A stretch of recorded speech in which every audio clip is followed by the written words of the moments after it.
噂の樹海村存在した樹海村で生活を送ることになった2人は村の日常や不可解なことを体験する。はい、今日も目覚めました。作業はまあ毎回同じことの繰り返しかな。でも畑以外もあったりするんですか？畑以外もあるの。わあ、何これ。だから不気味じゃね人生やめた。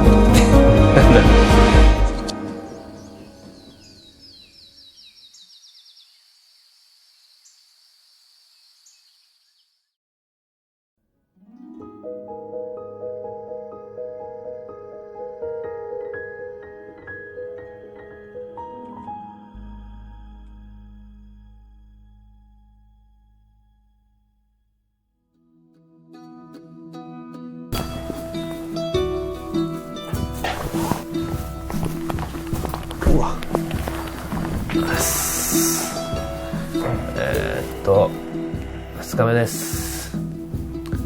樹海生活2日目。思うように眠れず起床した岩田はこんな環境で熟睡している西を起こす。そっか、ここか。ここですよ。さっきもおばさん来たよ。え？いや、朝食の準備もできてるんですよ。はいや。もう7時過ぎてるんで。まだ7時ですよ。ちょっと待って。今日から本格的に始まる樹海生活。7時には全員で朝食をとることになっているらしい。2人も大広間へと向かう。あーぞ、失礼します。おはよう。おはようございます。おはよう。はい、今日も目覚めました。生きてることに感謝して、はい、いただきます。いただきます。いただきます。食べて。いただきます。もう昨日は寝れた？ちゃんと。寝ましたね。よかったよかった。まあ今日の作業なんだけど、食べながら聞いてくれるか？はい。夏野菜の種まきの準備しようかなと思って。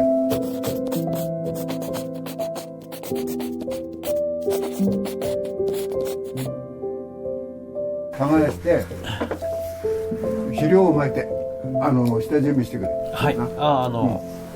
灰ですよね。そう。じゃあ今日これあれなんですね。今日はこの今食べてるものの作り方まで分かるっていう、実際に作るっていう過程なんですね。これを食べて今度これを自分が作ってみる。あとはまあ予習が全部教えてくれるから。もううちは全部自給自足だからね。自分で作ったものを食べる。朝食は白米、漬物、味噌汁といった自給自足らしい質素のものだった。あっさりと食べ終わってしまい席を立つ。もういいのか？あ、そうです。はい。確か食べました。じゃあ頼むわ。畑。わかりました。じゃあまあとりあえず部屋の前にある、あそこを畑にしようかなって思ってるから。わかりました。わかりました。行きます。じゃあよろしく。お願いします。お願いします。よろしくね。頼りにしてるからね。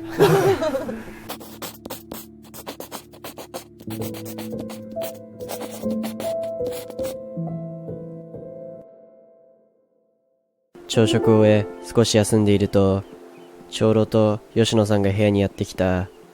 どうやら作業の時間らしい。畑はここら辺にしますか？ここを巻いて耕す。はい。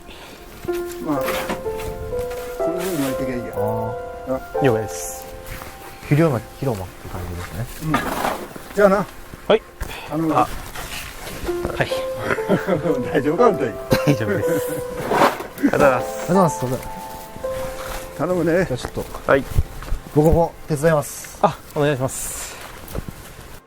長老が去り3人になり作業のことについて少し聞いてみることにした。毎日なんかこうあれなんですか？決まってるんですか？作業は。作業はまあ毎回同じことの繰り返しかな。そうなんですね。作るのは。でも畑以外もあったりするんですか？畑以外もあるぞ。一日のやっぱ作業がずっとこうやって朝から夜まで。午前中と午後。そうなんですね。この村では午前中の作業が一段落すると昼食と休憩を挟み、そこから午後の作業、日が沈む前には作業は終わり夕食になる流れと決まっているらしい。作業内容は日ごとや季節によって変わっていくようだ。ちょうどタバコとか吸うんですかね。どうだろう、吸ってるところは見たことがないけど。じゃあ吸わないのかな。やっぱタバコ禁止なんですかね。あ、確かに。てかお前もうタバコももうほんと大事に吸わないとさ。そうよ。石野さんタバコ吸うんすか？タバコはこっちに来てからは吸ってないな。あ、じゃあこいつが持ってるんで1本あとでいいのか。抜けてねえじゃん。会話をしながら作業し、少しずつ吉野さんとの距離も縮まっていることを感じながら3人で作業を続けた。おばさんは家事、長老は奥の部屋で何かしているようだった。初めての農作業は意外にも新鮮で楽しく、灰を巻き切る頃には昼時になっていた。ちょうどじゃないから。いや、結構もうないよ、これ。終わった？だいぶ巻き切ったよ。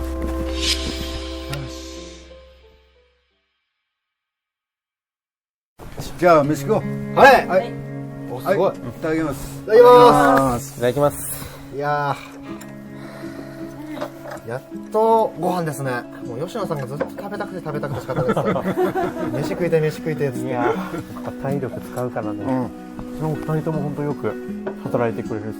多めの言葉を。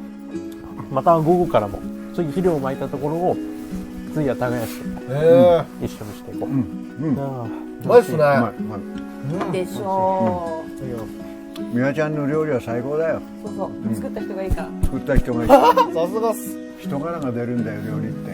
あ、そうなんですね。今日は耕すところまでとりあえずは。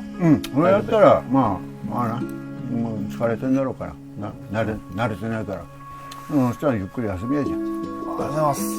風呂入ってな。あ、風呂いいっすね。やった。おいしかった。あ、綺麗に食べてくれたね。ありがとう。はい。こ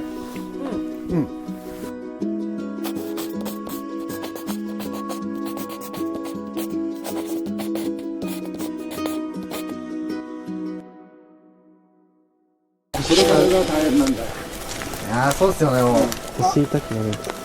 土が硬いから一つ一つこうやって返していかないと。はい。俺はここまでだ。ちょろほらやって。やってみます。これはあれですか、腰入れてるの？腰。はい、あ、よし。これってこう、あ、やばい。すぎねえか。え？ガニ股すぎる。あ、やばい。プールポカみたいになってる。これやってる。だから入んない、意外とそんなに。ほら。瞬間。え、ここだけだよ、力入れるの。この入る瞬間だけ。ああ、それめっちゃめくれますね。これがうわー、確かにこれやばいな。そうそうやって返す。あ、やっちゃった。なんだよ、野菜作る前にこれの修理かよ、おい。桑を破壊してしまった岩田。長老は桑の修理へと消えてしまったため、一旦作業は吉野さんに任せ、代用できる農具を探す二人。壊れちゃったね。で、治んないっつったからちょっとシャベル。はい。で、おばちゃんは今どこにいるのかな。ちょっとないもんね。こっちのにあるんだろう。ああ、よかった。あ、いた。それでなんか農具がちょっと壊れちゃって、なんか代わりにシャベルを使って、まあ、穴掘りたいなと思うんですけど、なんかそのシャベルの位置ってどこにあったんですか？シャベルね、あっちに倉庫があって、はいその倉庫の前にあるから。あ、わかりました。見てみて。ありがとうございます。すいません。うん。ということで行っちゃいましょう。よし、解決。倉庫これだよね、絶対。こっちが入り口。あ、あんじゃん。あ、俺か。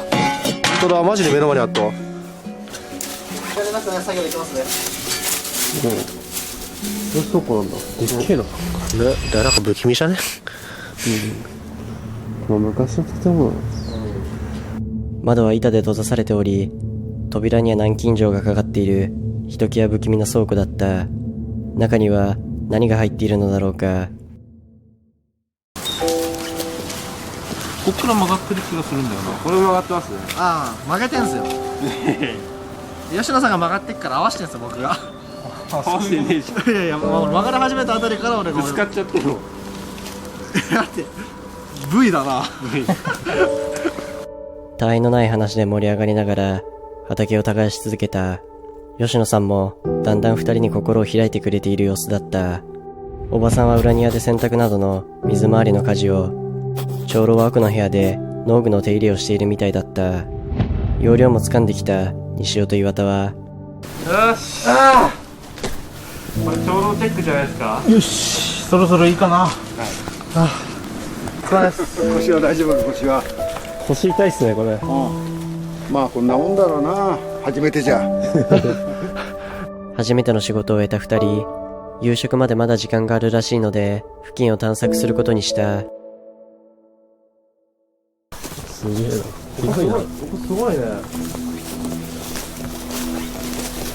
畑は点々と散らばっているらしく、とりあえず今日耕した付近を探索していると、何これ。怖っ。何これ。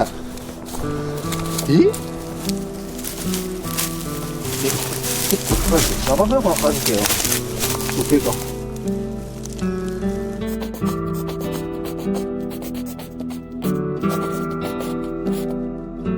いやー、すげえな、これマジで。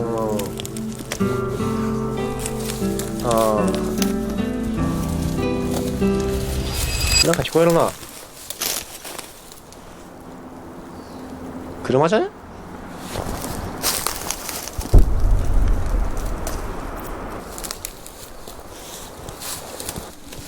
怖いっすね、ちょっああ、いや、鳥だ。と。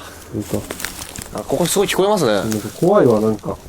人の声かと思ったけど、まあ、結局鳥だしな、多分。じゃあ、車もなんかの音なのか？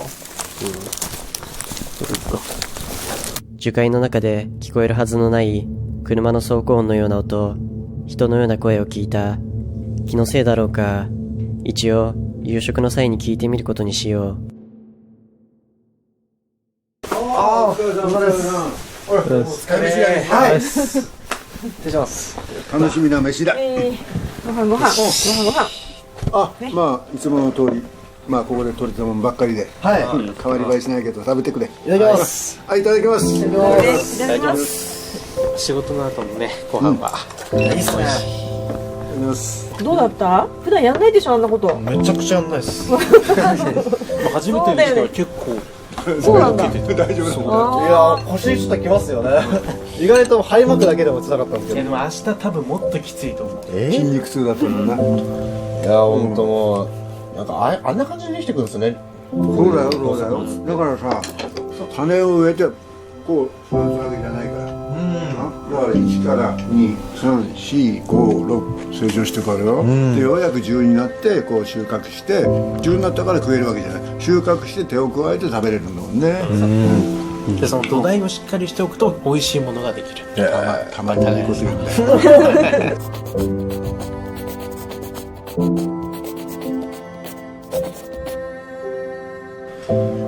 だからふと思ったんですけど、なんかこのさっきなんか車みたいなのって撮ってませんでした？車？はい、なんかブーンみたいな音聞こえたんですけど。ブーはイノシシか？ねえ、イノシシぐらいしか通らないんじゃないかな。本当ですか？うん。なんかでも聞こえたよな。気のせいかな。なんか聞いた？まあでもイノシシは結構出るから。いやいや、お茶。あ、はいはいはいはい。おお茶飲む？お茶飲む？ああ、ぜひいただきたいです。待ってて。イノシシだったら怖いけど。怖いですね。怖い。他のものは何も来ねえよ。あ、本当ですか？近くになんか別にそういうものもなくて、なんかあったりするんですか？近く。ない。この家以外にはないですか？村か。うん。すいません。あ、ごめんなさい。このお茶は鉄瓶で入れて裏の山の水だから。あお茶が違うんだ、お茶。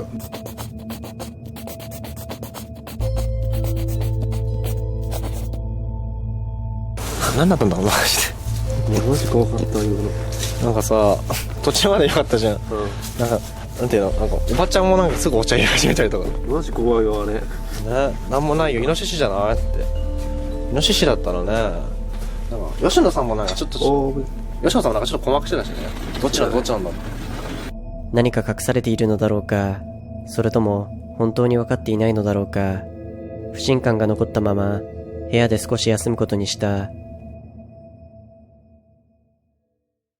部屋で休んでいると、おばさんにお風呂に入っていいよと言われた二人。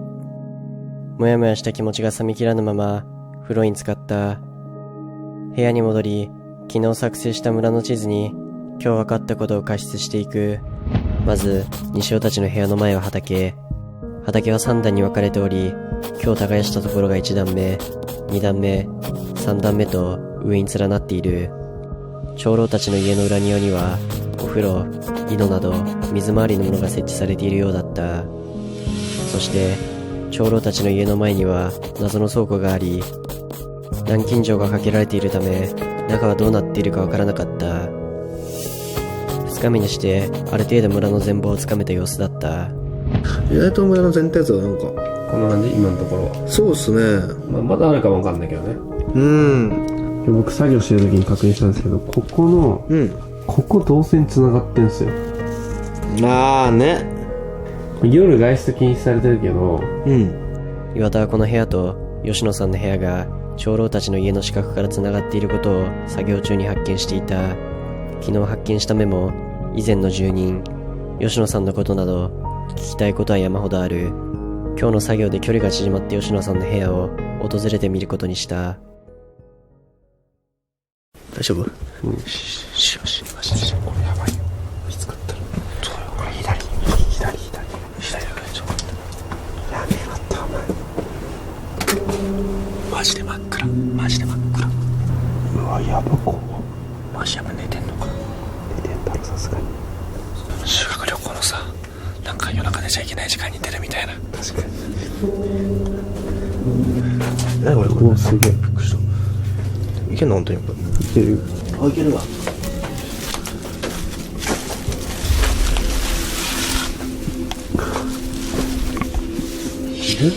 ノックしよう、ノック。おお、来た。よし。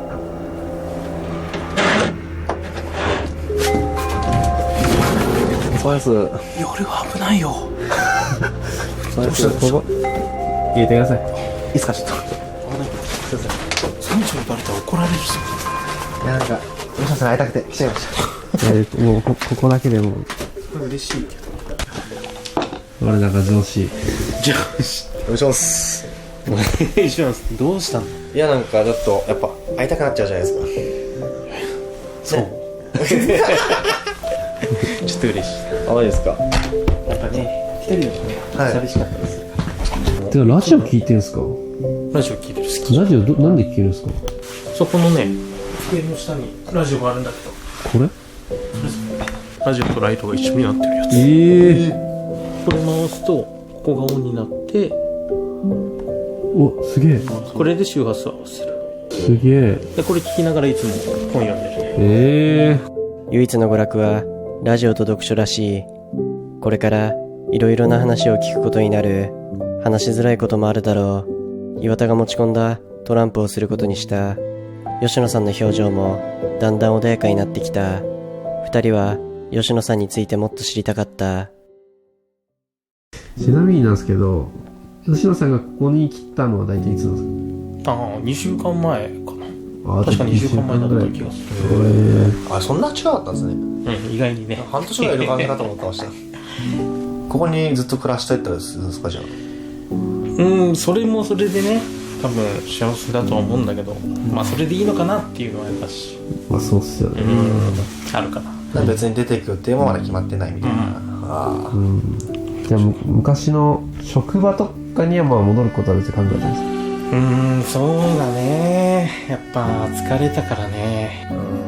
まあここに来るきっかけじゃないけど、営業やってて、最初はまあ楽しかったんだけど、やっぱ上司のね、顔色伺ったりとか、外回りがやっぱねハードでノルマもあったし、それでねなんかもう投げ出したくなっちゃって、いやでもねちょっと恥ずかしいな。いやいや、そんなこう見えても俺にも彼女がいたのよ。こう見えてはないですよ。すげえ本当にマジでいい子だったのよ。けどさ、なんだろう、まあやっぱいきなりなんだよね。交通事故があって、そう彼女がいなくなっちゃって、そしたらなんか俺何のために働いてんのって思っちゃってさ、なんかこんなきついことなんでやってんのってなっちゃって、もういいやと思って、なんかもう人生やめたと思って、なんだろう、もう死のうと思ってたまたまこの村があって、この俺でもやっぱ受け入れてくれるところがあるのと思って。なるほど。ラジオつけラジオつけラジオつけ。いや、さすがなんか結構ズカズカと入っちゃったな。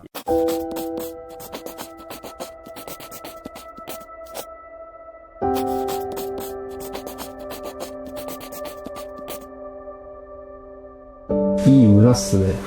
うんやっぱりいい村だと思う。僕らもいい村だと思うんですよ。それは嬉しいな。なんかそこでなんですけど、うん多分前の住人の方がなんかいた。その方が多分書いてたメモみたいのを見つけちゃったんですよ。うんでそれをちょっと見てもらいたいですけど、なんかこんな紙がなんか昨日僕たちの部屋から見つかりまして、で一応怖いね。昨日の夜その部屋とかも結構探したんですけど、まあやっぱなんかこれ1枚しか見つからなかったんで、なんか率直にどんな人だったのかなっていうのを聞きたくて。ああ、いや俺あんまり知らんのよ。なんかよく話したことなくて、あんまり話してなくて、多分ジャーナリストだとは思うのよ。なんかジャーナリストでなんかおばさんにめちゃくちゃなんか村のこととかすごい聞いてて、多分しつこかったんだと思うんだけど、すげえおばちゃんは嫌がってて、なんか優しいおばちゃんに煙たがるって相当ってこと？相当だと思う。なんかやらかしたんかなと思って、そうメモ取りながら、おばちゃんに聞いてたから。じゃあやっぱこれ一部なんじゃない？これね、そう今2人がいる部屋を掃除したのが俺なのよ。あ、そうそう掃除してて、掃除ミスってるじゃないですか。いやこれは知らなかったの。どこにあったんだよ。他になんかなかったさ、こういうのじゃああ、それで日記があったのよ。日記が。中身は見てないんだけど、多分今ゴミ置き場に置きっぱなんじゃないかな。置きっぱなしなんじゃないかな。日記ですか？多分。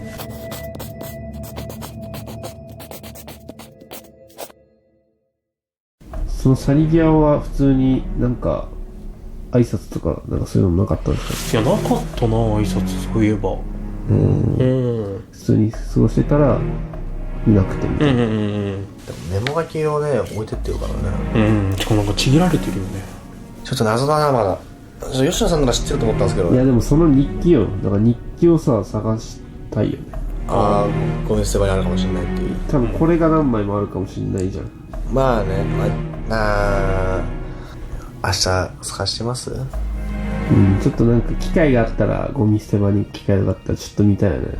正直吉野さん自体はこの狂ってるっていうのに対してなんかそのちょっと思い当たる節とかっていうのはあるんですか？いや、ないのよね。じゃあやっぱこの書いてる人のがおかしいっていう気がする。この断片的な情報では謎は深まるばかりだった。明日にでもタイミングを見てその日記を取りに行くことを決めた。いろいろ話してすっきりした。うわー嬉しいっすわそれ。また会いましょう。じゃあね。ありがとうございます。完全に心を開いてくれた様子の吉野さんと別れ、部屋に戻った二人は先ほどの話を振り返る。ちょっといろいろ聞きましたね。そうだね。吉野さんのなんかここに来た理由みたいな。それを言ってくれたことがやっぱ嬉しいわ俺は。確かに。言いたがんないから絶対。やっぱり言ってくれるってことはもう結構距離は縮まってるってことなんですか？そういうことだね。前の住人のことを聞きましたね、ここの。まあ、なんか日記みたいな取材みたいのしてたよっていう話で、そうだね。でそのメモ帳を掃除の時に見たと。でゴミ捨て場に捨てたんだけど、まだゴミ捨て場にあるかもしんないっていうと言ってたね。正直ね、この前後が見つかるわけじゃないですか。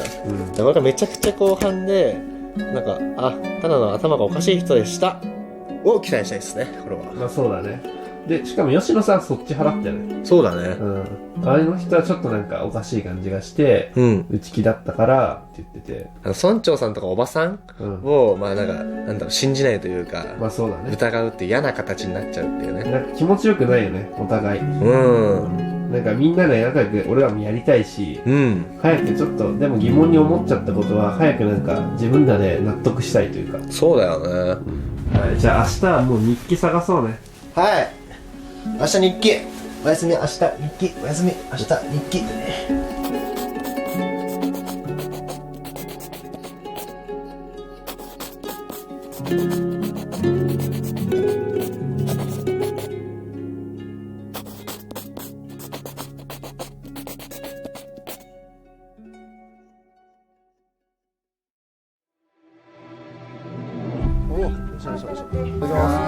吉野さん今日休みですか？でも最後のまずでほら食べて食べて。吉野君の門出を祝って。あそこの吉野さんの部屋掃除してほしいんだよね。飽きるのがなんか噛み合ってないけども半信半疑よこれは。処刑人？この人も消えたんだやっぱ。そうだね。寝よう。